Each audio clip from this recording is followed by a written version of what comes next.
Boa noite. Boa noite. Agora eu estou vendo que tem muita gente encarnada. Do lado de Joãozinho ali temos 10 desencarnados. Isso porque ele não vem em outras palestras aí, né? O pessoal vai cobrar. Mãezinha, te amo.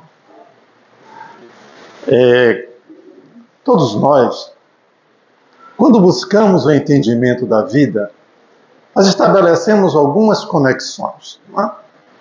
E uma das maiores conexões que nós devemos realizar é com o Criador. E quando nós perguntamos, e a resposta, com certeza, para cada um de vocês, é muito fácil ser respondida, né? Que sentem por Jesus? O que você sente por Jesus? Sim.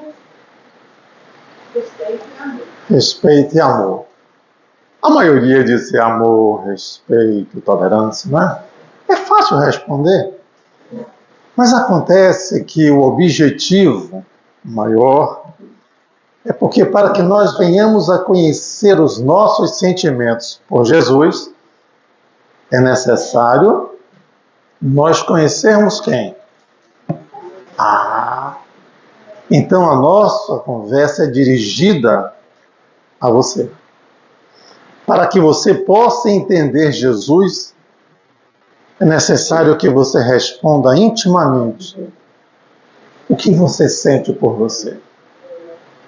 Será que é fácil vocês responder essa questão sem olhar o lado egoísta, sem olhar o lado da vaidade, da importância, mas olhar como ser humilde, simples e ignorante como nascemos? E a partir desse detalhe, nós estabelecemos essa conexão conosco. Porque o Livro dos Espíritos, lá no capítulo 12 das leis, ele fala exatamente do Evangelho que foi lido. E traz-nos uma questão, a questão 919. Conhece-te a ti mesmo. E Kardec elabora uma pergunta para os espíritos, mais ou menos assim: qual o meio mais prático do homem progredir e livrar-se das inclinações do mal? E a resposta é simples também: conhece-te a ti mesmo. E quando nós estabelecemos esse nível de conhecimento, nós precisamos ter a certeza que nós nos conhecemos.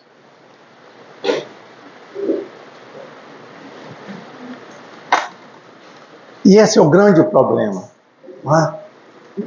Nós temos, cada um de nós, como se fosse, numa metáfora, uma caixa de Pandora, não na sua descrição, não é?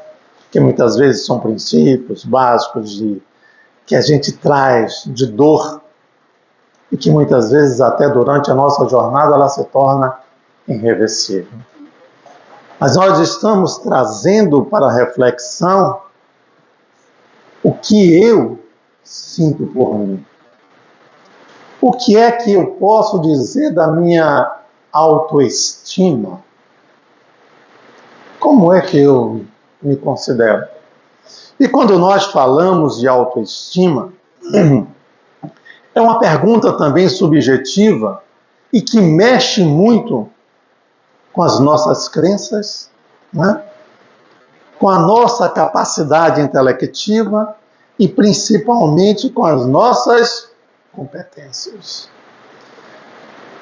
E essas competências nós buscamos de um lado através de uma competência profissional. Eu me refiro a essa. A competência profissional nós adquirimos através dos mecanismos do estudo e da prática para nos tornarmos competentes naquilo que nós fazemos. Lembro-me porque vi um amigo que é advogado E meu pai sempre me dizia, o bom advogado é aquele que escreve uma petição no colo. Por que ele dizia isso? Porque guardava no seu conhecimento a facilidade do estudo de uma língua que está sendo exaustivamente prejudicada, que é o português. E quando nós partimos para entender o português, diante das colocações da minha autoavaliação de como a minha autoestima, muitas vezes as palavras voam ao vento e eu me perco, porque nós estamos em um mundo que a contextualização gráfica é deturpada.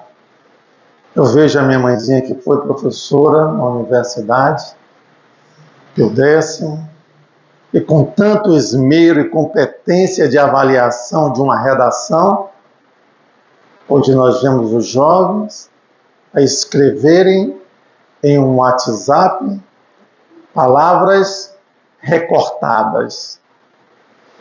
E muitas vezes nós não entendemos. Aí ouvimos, tio, não é do seu tempo. Eu digo para eles, sobrinho, o meu tempo é quando eu sabia e sei conjugar todos os tempos verbais.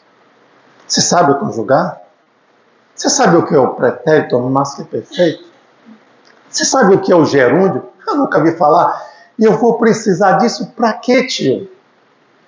Para que você se torne alguém de conhecimento para escrever a respeito da sua vida. Porque quando você estiver fazendo algum recorte ou uma redação acerca de qualquer coisa, com certeza você passará vergonha. Essa vergonha eu não passarei. Porque ainda em tempos áureos, os professores guardavam a responsabilidade de exigir provas, de exigir o conhecimento. Dessa forma, quando nós estabelecemos o conhecimento, eu tenho a condição necessária de me autoavaliar e de entender o que quer dizer autoestima. Pergunta a um jovem o que é autoestima. Claro que toda regra tem exceção, mas muitos deles não sabem responder, porque para que eu vou precisar? Para que os consultórios psiquiátricos e psicológicos não tenham tanta incidência como está tendo hoje. Jovens, 12, 13, 14, 17, 25, em plenos consultórios, com crise de identidade, com crise de entender o que vou fazer da vida. O que é que eu quero? Não sei. Muitas vezes eu busco na internet porque vejo uma gama de informações de ganhar dinheiro fácil. Aí vamos para os YouTubes da vida e tem lá, ganhe dinheiro, ganhe 2 milhões. E aí a ilusão nos pega de surpresa e nós mergulhamos na incerteza das nossas escolhas. O que nós estamos fazendo conosco? E nós, ainda que estamos na faixa nossa aqui, os cabelos meio grisalhos, nós estamos, essas pessoas que eu estou vendo aqui, cabelos meio, tá? Estamos na faixa dos 30 anos, 27, 28, 30. Agora, olhando para esse rapaz aqui, eu dou a ele aí uns 67 por 68 anos.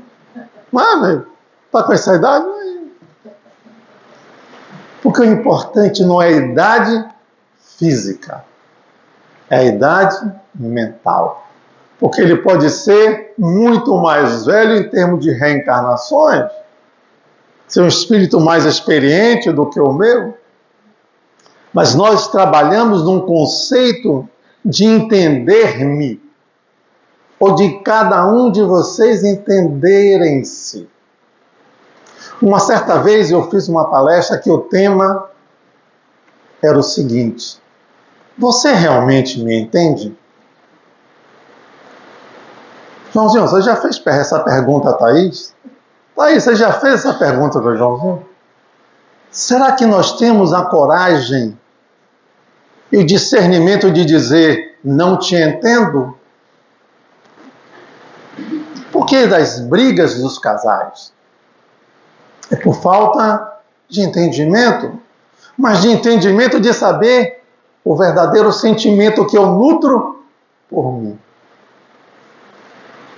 Perceberam que eu não tenho que fazer à vontade, prejudicando-me para atender a um filho, ou quem quer que seja?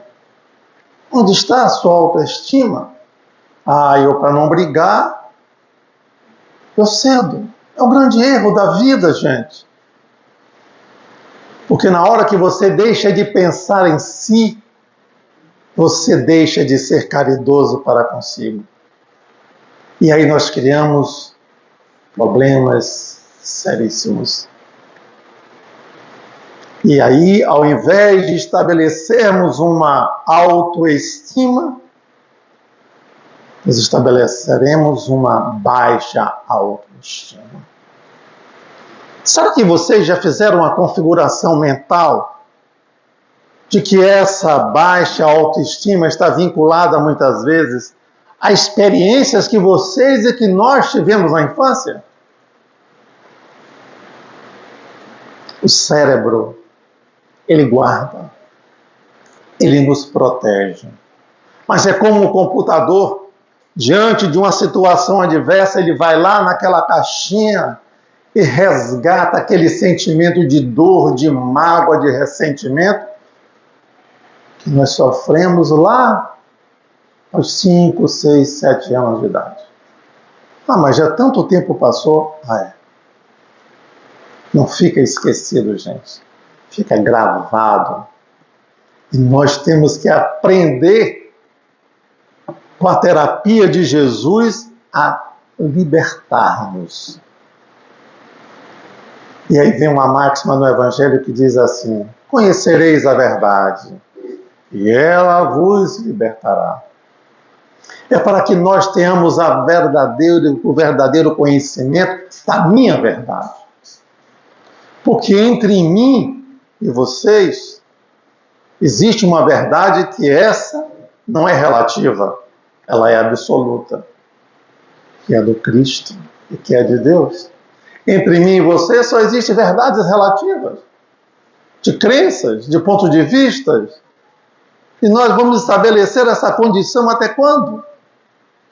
Se nós não nos valorizamos como seres humanos que somos capazes de pensar, de sentir e de nos proteger. E aí nós estabelecemos no mundo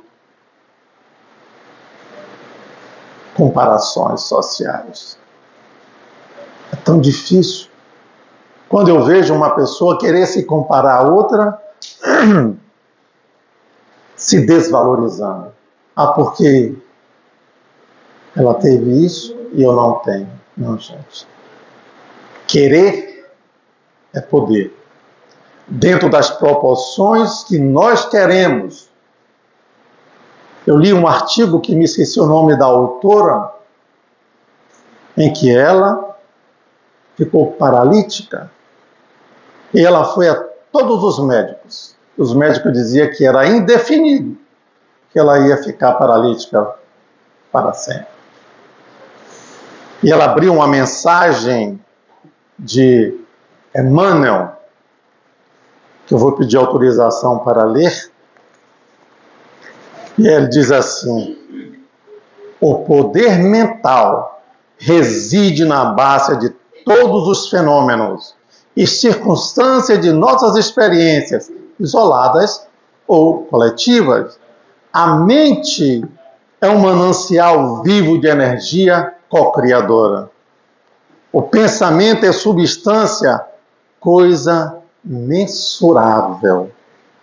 A imaginação não é um par de névoa, de criações vagas e incertas. é fonte de vitalidade, energia e movimento.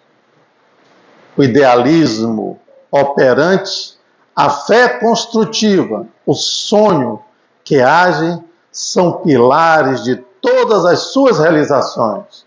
Emmanuel, do livro Roteiro, capítulo 25. Leiam, Poder da Mente.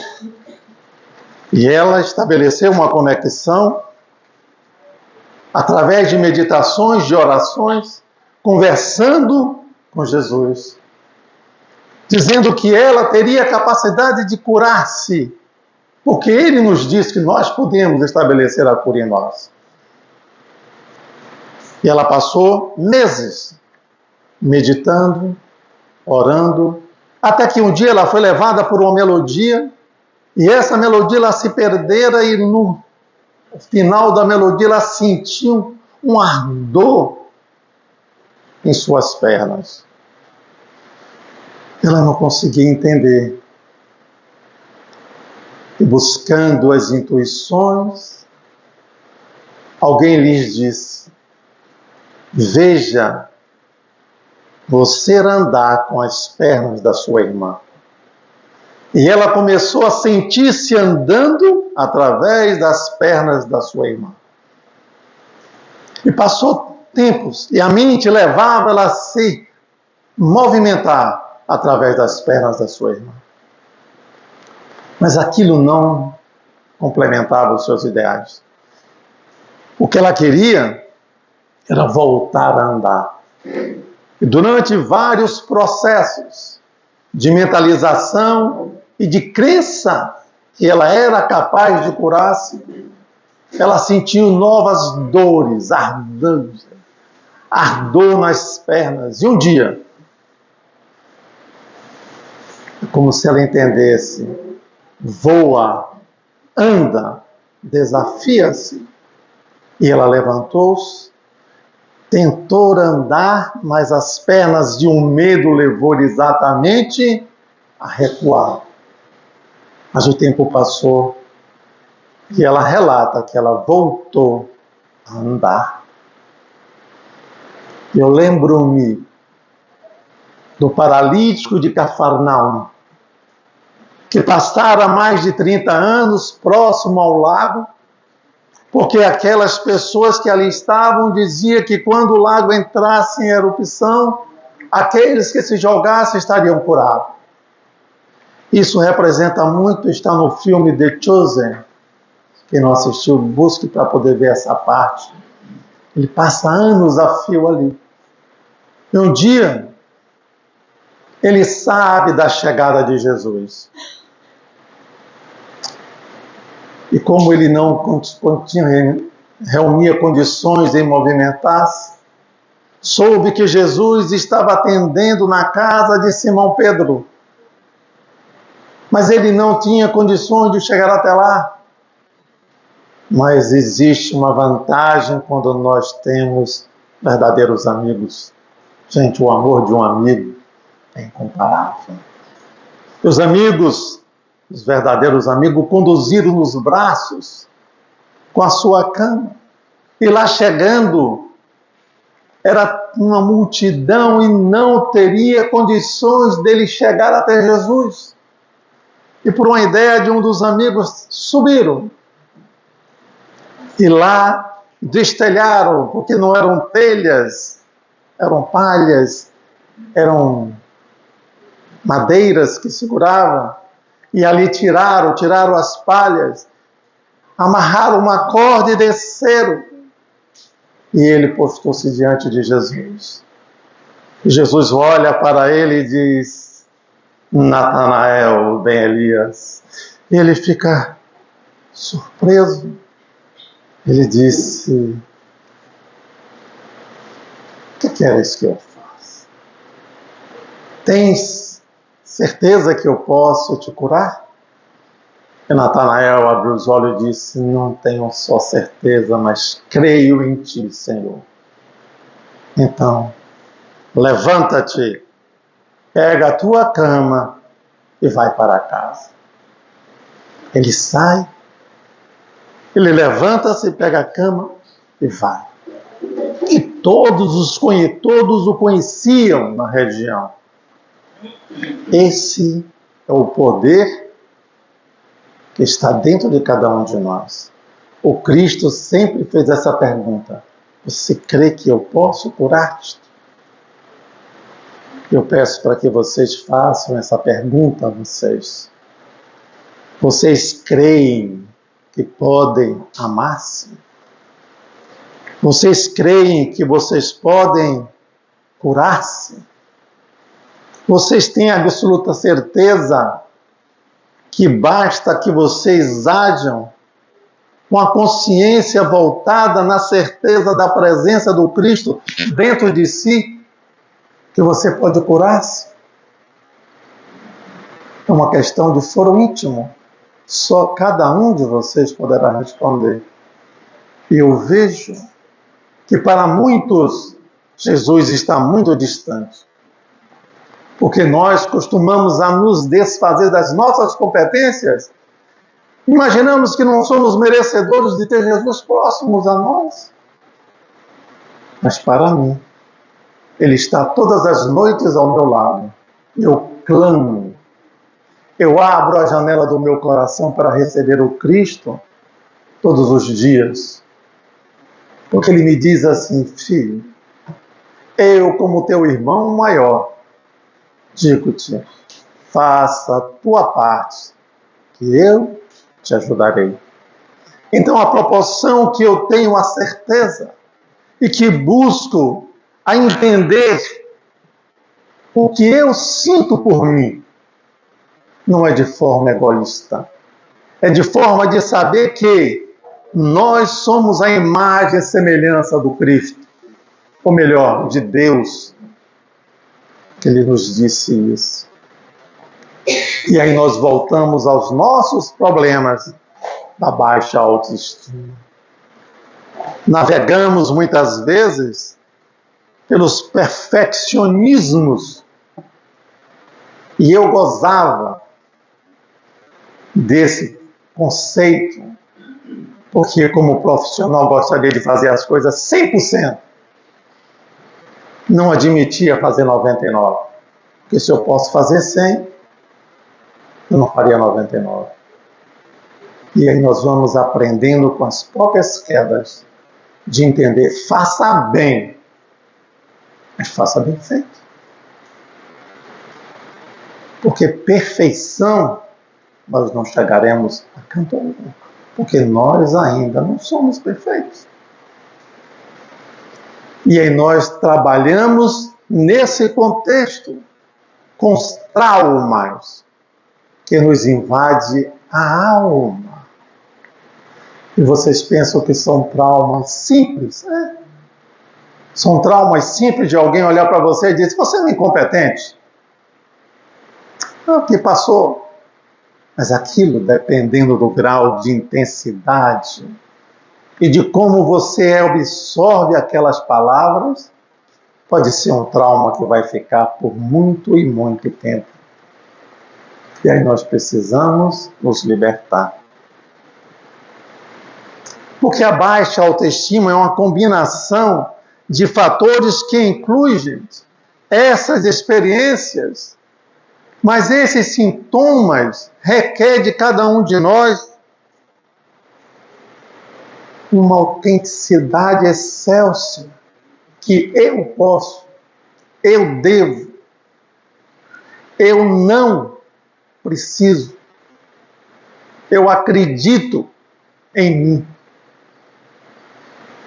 Sempre de uma forma humilde. Não busquem a elegância em termos da vaidade. Não vai nos levar a canto algum. Nós precisamos nos adequar às realidades que nós vivemos. Se eu almejo ser um dos melhores engenheiros da face da Terra, é um sonho que eu não vou conseguir realizar. Mas eu posso ser um dos melhores. como cada um dos senhores pode ser um dos melhores na profissão que escolheram. Ou mesmo, a melhor mãe, o melhor pai, o melhor irmão, a melhor irmã. Mas para isso, precisa navegar em si e entender o que eu sinto por mim. Se eu sou capaz de exercer o auto-perdão, se eu tenho a capacidade de entender que eu preciso me melhorar. E essa é uma condição simples, gente. Porque nós colocamos culpas e traumas em nossas consciências, porque os outros nos incluem desta forma. Uma certa feita, no atendimento fraterno, uma pessoa chegou para mim e disse assim, mas eu guardo uma mágoa muito grande. Por que você guarda mágoa? Um dia eu ouvi de minha mãe ela dizer assim, é por isso que você não dá certo com ninguém. Você não presta. E isso carrego até hoje. Eu não consigo olhar nos olhos dela. O que eu sinto não é amor. Eu disse, olha, é por isso que você está sofrendo tanto. É por isso que na tua vida as coisas que você está me dizendo que não estão dando certo, é porque a mágoa corrói. Ela não deixa você dar um passo à frente. Lembre-se, a tua mãe, o teu pai, te deram tudo que ele podia dar. E se por algum momento ela te disse isso, será que dentro do coração dela existe esse sentimento? Ou foi um momento de poder descarregar, um momento de raiva? Você não sabe dizer porque você não está dentro dela. Perdoa. O Evangelho nos ensina a perdoar não só 7 vezes, mas 70 vezes 7. Então busca esse auto-perdão. Porque quem não perdoa é você que não está se perdoando e continua interiorizando nesses traumas que você realmente não vai dar certo com ninguém e que você é incompetente. Porque o teu cérebro, a tua consciência traz isso diuturnamente para você. E você não é esta pessoa. Você precisa entender isso. Que você precisa amar-se. Buscar sempre o melhor para que você liberte das algemas que está atrelada à tua vida. Mas muitas vezes nós não acreditamos. E deixamos que a vida, como o Martinho da Vila diz, deixa a vida me levar. Não deixem, gente. A vida não me leva, eu levo a minha vida. Pautada em condições necessárias das minhas possibilidades. Eu me desafio a todo dia. Tem um problema como todos vocês têm. Mas todos eles, eu mato um leão por dia. Na certeza que o amanhã verá a bonança. E eu sairei vitorioso porque é assim que o Pai nos quer. Para que eu tenha, que vocês tenham sentimentos adequados. Para que mesmo que vocês falhem, porque nós não somos infalíveis, daremos a volta por cima para recomeçar. E nós muitas vezes sentimos, gente, dificuldades. E essas são questões primárias. Dificuldades de estabelecer um elogio para cada um de nós. Certa feita, em um seminário, eu distribuí folhas em branco e pedi para que as pessoas escrevessem ali 10 virtudes em 1 minuto. Contei um minuto, recolhi. Muitas em branco. Poucas tinham lá. Eu acho, não tenho certeza. Distribuí outras folhas. Essa vai ter apenas 30 segundos. Escrevam os seus defeitos. Eu tive que tomar as folhas, tamanho era a velocidade que as pessoas escreviam. Nós temos medo de dizer as nossas virtudes, mas é fácil falar dos nossos defeitos. Parece-nos que nos conforta, né, gente? Não, tem muitas vezes que eu sou intolerante. E aquele de ser afasta a possibilidade de não ser. É tão fácil entender. E aí nós buscamos, diante do que o cérebro e nossa consciência nos enclausura, nós buscamos uma forma de isolamento social. É o que está acontecendo com os jovens de hoje, isolando-se.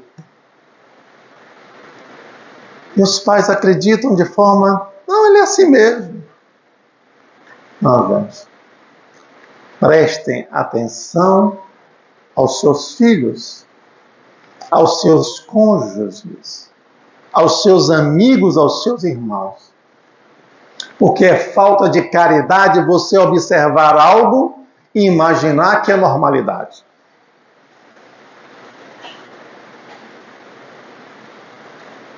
Quinta-feira passada, me chegou no atendimento fraterno uma senhora, uma jovem senhora de 45 anos. Ela dizia que estava preocupada porque o marido prostrara-se em casa para não fazer nada, estava aposentado. É um grande erro achar que a aposentadoria é sinônimo de preguiça. E aí nós nos entregamos. Já não sei mais o que fazer. É inteligente, é competente, tem uma capacidade de discernimento altíssima. E hoje eu não aguentei, cheguei em casa para almoçar, ele ainda estava de pijama. À noite, ao retornar, saí mais cedo, ele ainda estava de pijama. Gente, nós somos co-criadores. Se você fizer de você um instrumento de inabilidade, você vai ser. E não adianta a gente pensar dessa forma. Pensa que você é capaz de vencer-se. Não veja obstáculos. Lembra-se daquela frase que diz: a fé transporta montanhas. E transporta. Basta que a gente queira. Busca o autoconhecimento. Leia a questão 919, vê o que Santo Agostinho nos traz de exemplo, dizendo que todas as noites antes de ele dormir, ele passava em revista a sua consciência para ver o que ele fizera de bom e de não tão bom. A gente tem que anular as coisas que nos prejudicam. Nós temos 50 mil pensamentos por dia. 10% é o que poderá se aproveitar. 90% vai para a lata do lixo. E mesmo assim, nós nos enclausuramos das impossibilidades das conquistas. Mas eu não. Digo a vocês, se tiver alguém altruísta, eu sou. Você conseguiu tudo? Não, esse não é o problema. Digo para vocês, uma das maiores virtudes que eu tenho, não tenho medo de falar, é o meu sorriso. Nunca deixei de sorrir. O restante faz parte da minha existência. Mas eu vou conquistando dia a dia, porque cada vez que eu me ponho a estudar a doutrina de Jesus, e quando eu estabeleço um critério de O que você sente por Jesus é um sentimento único de cada um de nós. Mas o que eu sinto por mim é diferente. Eu tenho que estabelecer esse auto-amor, esse auto-perdão e de entender, de não aceitar as depreciações que chegam até nós. Um elogio. Thaís, você está bonita hoje. Ah, são seus olhos. Nada, muito obrigado, que bom que você gostou. Mas para encerrar, eu trouxe para vocês, eu vou ler pausadamente, uma metáfora que serve para embelezar o que vocês vão entender. O nome da metáfora significa o jardim interior. Imagine que dentro de você existe um jardim. Pense nisso. Sinta isso. Esse jardim é único na tua vida. E ele reflete os sentimentos e pensamentos que você tem sobre si mesmo. As flores e as plantas representam os aspectos positivos e as qualidades que você reconhece em si mesmo. É assim que você tem que sentir. Cada flor é uma realização, é um talento ou uma característica sempre positiva. As plantas saudáveis e vibrantes, elas simbolizam a autoestima e o amor próprio. Ervas daninhas, as ervas daninhas representam as suas inseguranças, os medos e as dúvidas que você tem sobre si mesma. Elas podem sufocar as flores e as plantas, se não forem cuidadas e removidas do seu jardim. Essas ervas daninhas são seus pensamentos negativos e as críticas internas que podem minar a sua autoconfiança. Não permita isso. E o solo? O solo do jardim é a base sobre o qual tudo que semeia cresce. Um solo rico e bem cuidado representa uma base sólida do seu autoconhecimento e da sua aceitação. Se o solo estiver pobre ou negligenciado, as plantas terão dificuldades em crescer, simbolizando a falta de cuidado consigo mesmo, adúbio. Jardineiro, você é esse jardineiro do seu próprio jardim interior. Cabe a vocês cuidar, regar e nutrir suas plantas, bem como remover as ervas daninhas. O jardineiro deve ser diligente e amoroso, reconhecendo que o cuidado constante é necessário para manter o seu jardim sempre bonito e saudável. E o clima? O clima representa em seu jardim as influências externas, as experiências da vida. Tempestades podem trazer desafios e descuidados e dificuldades, enquanto dias ensolarados virão, representam esses momentos de alegria e realizações. O jardineiro deve aprender a lidar com todas as condições climáticas, adaptando-se e protegendo o seu jardim, os seus sentimentos para consigo mesmo. Podem ser complexos e multifacetados. Entretanto, assim como um jardim desses sentimentos requer atenção, você precisa cuidado esforço contínuo para florescer e prosperar. Que Jesus, na tua infinita grandeza, permaneça em nossos corações e que cada um dos jardineiros e jardineiras que aqui estão pensem, sintam dentro de si o amor de Jesus, que por você e por Ele nós podemos realizar feitos inimagináveis através da capacidade de realizar-se. Muita paz para todos nós.